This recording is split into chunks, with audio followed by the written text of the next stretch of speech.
Hello students and welcome back to channel Siraj Shaikh डी आज investment accounting का लेक्चर नंबर 2 होगा, जिसमें हम कवर करेंगे नए points of investment account. Start करेंगे आज से class.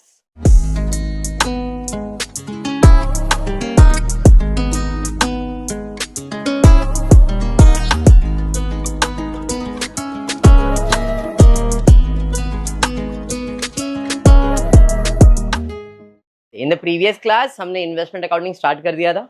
If you remember, investment में दो टाइप के इन्वेस्टमेंट में पढ़ा है, एक जिसपे इंटरेस्ट है और एक जिसपे डिविडेंड है। डिविडेंड यानी कि शेयर्स वाले सम, और इंटरेस्ट मतलब डिबेंचर्स और बॉन्ड्स वाले सम। ठीक है, चल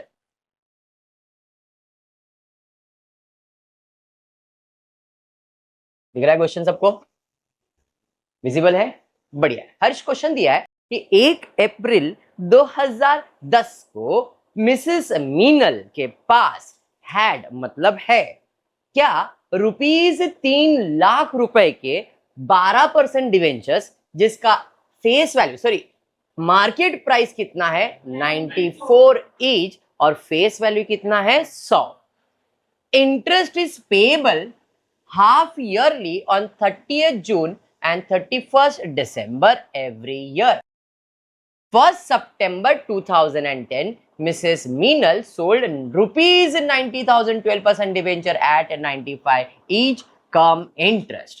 This 12% debentures were quoted at 96 rupees per debenture at stock exchange on 31st March 2011. Draw up 12% debenture account in the books of Mrs. Meenal for the year ended 31st March 2011. साल कभी खत्म हो रहा है? साल कभी खत्म हो रहा है? मार्च में जब साल खत्म होगा तो चालू कभी होगा? तो अप्रैल से लेके मार्च का पहले कैलेंडर बना देता हूं। अप्रैल, मई, जून, जुलाई, अगस्त, सितंबर, अक्टूबर, नवंबर, दिसंबर, जनवरी, फरवरी, मार्च। बराबर। ईयर की बात करूंगा तो 2010 और 11 का साल रहेगा, हाँ ना, क्योंकि साल कभी खत्म हो रहा है 2011 में, तो जब 11 में खत्म है 10 में चालू रहेगा। एग्री? अब ये ईयर के बाद हम प्लॉट करेंगे इंटरेस्ट कब दे रहे, 30 जून और 31 दिसंबर। 30 जून है तो जरा ध्यान से मार्किंग, दीवार कैसे बनेगा, अप्रैल, मई, जून। अब जून के नीचे दीवार बनेगा, ऊपर नहीं, तो यहां पे एक दीवार बनेगा। अरे ये समझा क्या?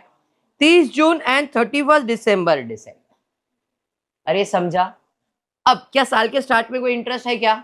नहीं। तो साल के एंड में बनेगा क्या? नहीं। कल वाले सम में कैसा था कि साल के स्टार्ट में था तो एंड में ही बनाया था। ये समझा? अब नया क्या पढ़ेंगे आज ये पढ़ेंगे कि भाई जब साल के स्टार्ट में नहीं है तो एंड में तो नहीं आएगा, बट इस साल में लास्ट इंटरेस्ट कब मिलेगा? दिसंबर में। इसके बाद कोई इंटरेस्ट मिलेगा क्या? नहीं। तो दिसंबर के बाद कितने मंथ्स दिख रहे हैं? ये 3 मंथ्स को अप्रैल के ऊपर कॉपी पेस्ट कर दो, जनवरी, फरवरी एंड मार्च, और उसके ऊपर दीवार बना लो। क्यों? क्योंकि दिसंबर में इंटरेस्ट मिला है, इसलिए हमने दिसंबर के ऊपर वाला मंथ लिख दिया। समझा? या बाउंसर गया? अगर यही दिसंबर के जगह पे जैन पे रहता तो कितने मंथ्स आते नीचे?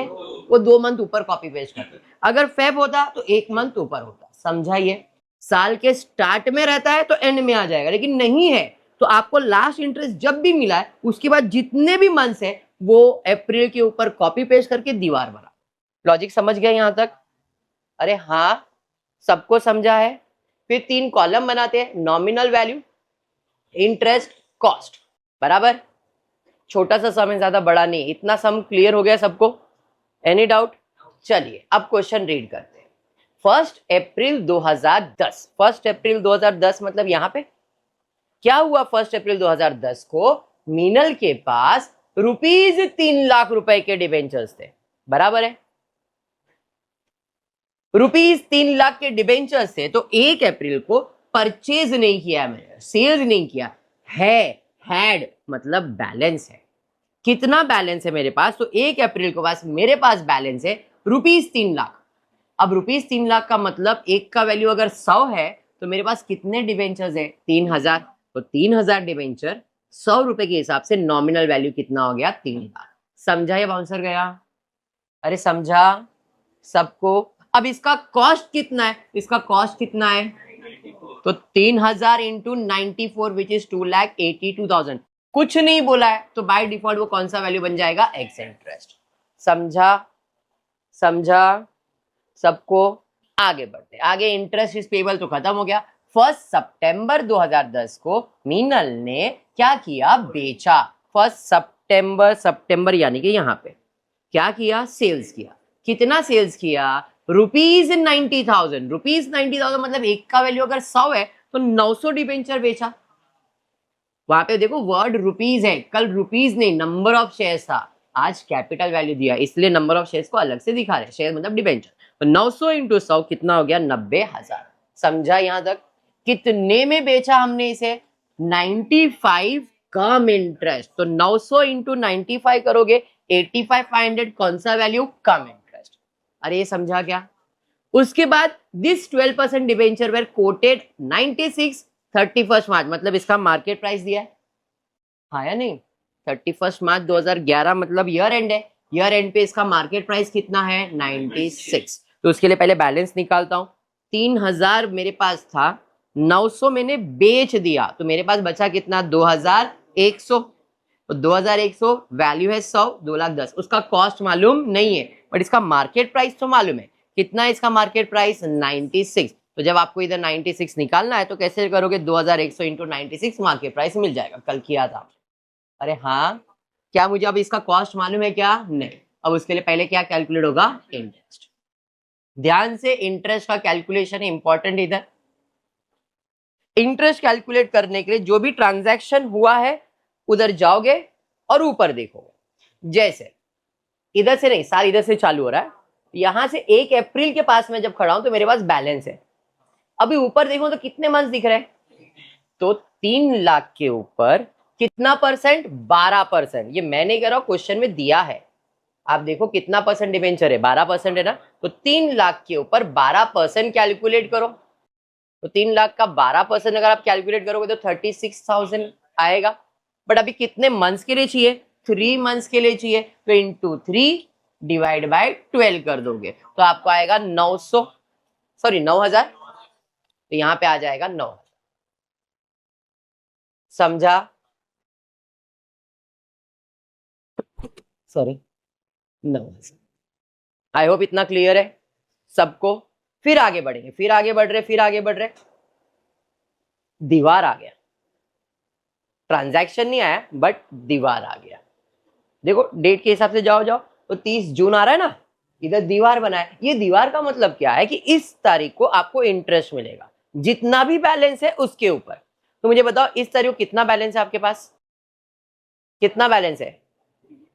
1 अप्रैल को 3,000 बैलेंस था, क्या मैंने उसे बेचा है क्या, तो 30 जून तक मेरे पास मेरे अकाउंट में उतना ही बैलेंस है, तो उस पे इंटरेस्ट मिलेगा। मतलब इस तारीख को 3 लाख मेरे पास बैलेंस है, तो 3 लाख के ऊपर 1 2 3 4 5 6 कितने मंथ्स का इंटरेस्ट मिलेगा, 6 मंथ्स का। तो 9 का डबल 18,000 हो जाना चाहिए। देखो 3 लाख का 12% 6 मंथ्स के लिए कैलकुलेट करो, 18,000 आएगा। 18,000 आया। समझा या बाउंसर गया, पक्का। फिर डेट के हिसाब से जा रहा हूं, डेट के हिसाब से सितंबर आ गया, बराबर है। अब सितंबर से कहां तक दिखेगा मुझे, जुलाई तक। तो कितना मंथ दिख रहा है ऊपर, तो 90,000 के ऊपर 12% 2 महीने के लिए 1,800 रुपया आएगा। कल ही मैंने एक्सप्लेन किया था, 12% 2 जीरो कम करके मल्टीप्लाई कर दो, 1,800 आया। फिर दिसंबर आ गया। अब अकाउंट में कितना बैलेंस है बताओ, इस तारीख को 2100 बैलेंस है। कैसे, 3,000 था इधर तक, 900 मैंने बेच दिया, तो इस तारीख को 2100 ही बैलेंस है। 2100 मतलब 2,10,000, एक का वैल्यू 100 रहेगा ना। तो 2,10,000 पे कितना मंथ का इंटरेस्ट आएगा, 1 2 3 4 5 6, हाफ ईयरली बोला मतलब आधा तो इंटरेस्ट आएगा ही ना। तो 2,10,000 का 12% 6 मंथ के लिए कैलकुलेट करोगे तो कितना आ रहा है आपको, 12,600। 12,600। समझा या बाउंसर गया। फिर 31 मार्च आ गया। 31 मार्च है, 1 मार्च नहीं है, 31 को बैलेंस है। ऊपर देखो तो कितना मंथ दिख रहा है, तो 2 दिख रहा है। 31 मार्च मतलब मार्च भी काउंट होगा ना, मार्च फेब और जैन। फर्स्ट नहीं है ये, 31 है, तो ये तीनों मंथ्स का। तो 2,10,000 पे 12% 3 मंथ्स के लिए कैलकुलेट करो, कितना आएगा, 6,300। अरे ये समझा या बाउंसर गया, समझा। सबका इंटरेस्ट कैलकुलेट हो गया। अब इसका कॉस्ट कैलकुलेट करना है, तो कॉस्ट कैलकुलेट करने के लिए नॉमिनल वैल्यू और कॉस्ट वैल्यू। सबसे पहला मेरे पास कितना बैलेंस था, 3 लाख। कॉस्ट कितना था, 2,82,000 बराबर। फिर सर मैंने बेच दिया है, कुछ भी परचेज नहीं किया, तो कितना बेचा है, 90,000। कॉस्ट कितना पता नहीं, ये तो सेलिंग प्राइस है, तो क्रॉस मल्टीप्लाई करो, 2,82,000 into 90 divide by 3 lakh, cross multiply, बताओ कॉस्ट कितना आ रहा है, 84,600। ये क्या आया, कॉस्ट प्राइस, और ये क्या है, सेलिंग प्राइस। समझ में आ गया। तो अब बेच दिया है तो माइनस कर दो, 3 लाख में से 90 जाएगा तो 2,10,000, 2,80,000 में 84 जाएगा, 1,97,400। ये मुझे इसका जो कॉस्ट प्राइस बैलेंस था उसका मिला, और मुझे मार्केट प्राइस दिया था कितना, 96। तो 2100 का 96 से मल्टीप्लाई किया तो 2,01,600। कॉस्ट प्राइस कितना है, 1,97,400। कौन सा कम है, ये कम है, तो आंसर क्या आएगा, 1,97,400। अब क्योंकि मैंने ये लिखा है तो प्रॉब्लम टैली हो जाएगा। कल के केस में अपन ने मार्केट प्राइस लिखा था, आज कॉस्ट प्राइस। समझा सम, वर्किंग समझ में आ गया है।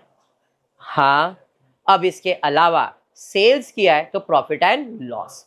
तो जो सेल्स किया उसका कॉस्ट प्राइस कितना है, 84, सेलिंग प्राइस 85,500, कम इंटरेस्ट है, तो इसका मतलब है cost price 84,600, selling price interest को कम करना पड़ेगा। 85,500 में 1,800 अगर कम करूंगा तो 83,700 आएगा।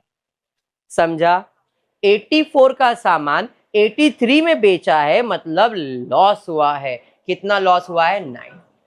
समझा सम, या बाउंसर गया, खत्म हो गया पूरा वर्किंग कंप्लीट। वर्किंग समझ गया अच्छे से, वर्किंग समझा है। वर्किंग के बाद अपने को इन्वेस्टमेंट अकाउंट बनाने का है, तो investment date particular NV interest cost, date particular NV interest cost बराबर, डेट के हिसाब से जाएंगे। सबसे पहला बैलेंस, इन्वेस्टमेंट असेट है, असेट का बैलेंस कौन से साइड पे आता है, डेबिट पे, तो 1 अप्रैल को बैलेंस लिखूंगा, कैश और बैंक नहीं। बैलेंस ब्रॉट डाउन कितना, 3,09,000 एंड 2,82,000। फिर दीवार आ गया, सेज नहीं, दीवार आ गया। ब्याज मिलेगा, जब ब्याज मिलेगा तो एंट्री है कैश और बैंक अकाउंट डेबिट और इन्वेस्टमेंट अकाउंट क्रेडिट। तो कौन से तारीख को ब्याज मिलेगा, 30 जून को, बाय कैश और बैंक, इंटरेस्ट के कॉलम में 18। समझा, अरे समझा। फिर सेल्स किया, सेल्स किया तो इन्वेस्टमेंट जाएगा, आएगा तो डेबिट और जाएगा तो क्रेडिट। कौन से तारीख को, 1 सितंबर को, बाय कैश और बैंक, कितना इन्वेस्टमेंट बेचा, 90,000, इंटरेस्ट कितना, 1,800, कम इंटरेस्ट है तो इंटरेस्ट कम करके यहां पे लिखना पड़ेगा 83,700। समझा, समझा। जब भी सेल्स करेंगे तो प्रॉफिट एंड लॉस भी देखना पड़ेगा। क्या हुआ था, मुझे लॉस हुआ, जो भी लॉस होगा वो प्रॉफिट एंड लॉस में डेबिट होगा, because debit all expense and losses, loss है तो ये प्रॉफिट एंड लॉस में डेबिट, तो हमारा अकाउंट क्या हो जाएगा, क्रेडिट। समझा, लॉस है तो प्रॉफिट एंड लॉस डेबिट, तो ये अकाउंट क्या हो जाएगा, क्रेडिट। तो इधर क्रेडिट में बाय प्रॉफिट एंड लॉस 900 रुपया कॉस्ट में लिखेंगे, और अगर प्रॉफिट होएगा तो प्रॉफिट एंड लॉस में क्रेडिट, तो इसका अकाउंट क्या हो जाएगा, डेबिट। समझा, अरे हाँ, अभी लॉस था, लॉस हो गया। फिर दीवार आ गया, वापस से इंटरेस्ट मिलेगा। अब इंटरेस्ट मिलेगा तो कैश और बैंक अकाउंट डेबिट और इन्वेस्टमेंट अकाउंट क्रेडिट, इंटरेस्ट के कॉलम में। अरे ये समझा। फिर बैलेंस, तो बैलेंस, ओपनिंग बैलेंस डेबिट और closing balance credit. By balance carried down कितना, 2,10,000, इंटरेस्ट कितना, 6,300, 1,97,400। समझा, अब टैली हो जाएगा, 3 लाख, 2,10,000 और 90, 3 लाख 3 लाख, इसका टोटल 2,82,000। इधर देख लो टोटल करके 2,82,000 ही आएगा, प्रॉब्लम टैली। अरे समझा, खाली टैली क्या नहीं होता है, इंटरेस्ट। अब इंटरेस्ट का टोटल लेंगे, सेम टोटल लिखेंगे, उसमें 9,000 माइनस, तो बैलेंस आएगा, और बैलेंस कहाँ जाएगा, प्रॉफिट एंड लॉस, और तारीख क्या रहेगा, 31 मार्च। समझा अभी इन्वेस्टमेंट अकाउंटिंग, पक्का समझा है। कल मैंने 2 परचेज 2 सेल्स अलग अलग किया, आज के लिए 1 purchase, sorry, balance and sales दिया। सम क्लियर है, कंसेप्ट समझ में आ गया। हर सम में यही करना है, इंटरेस्ट वाला सम ऐसे ही सॉल्व होगा। कोई भी पॉइंट जो नहीं समझा है किसी को देख लो, अगर समझ गया है तो बढ़िया है, नहीं समझा है तो पूछ। एनीवन, इंटरेस्ट का पूछना है, नॉमिनल वैल्यू पूछना है, कॉस्ट पूछना है, कुछ भी पूछने का पूछ सकते, सबको क्लियर है। सबको सबको ठीक है, फिर आज का क्लास इतना ही रखेंगे। होपफुली वीडियो पसंद आए तो प्लीज वीडियो को लाइक कर देना, फ्रेंड्स ग्रुप में शेयर करना, चैनल को सब्सक्राइब करना। Thank you for watching the video.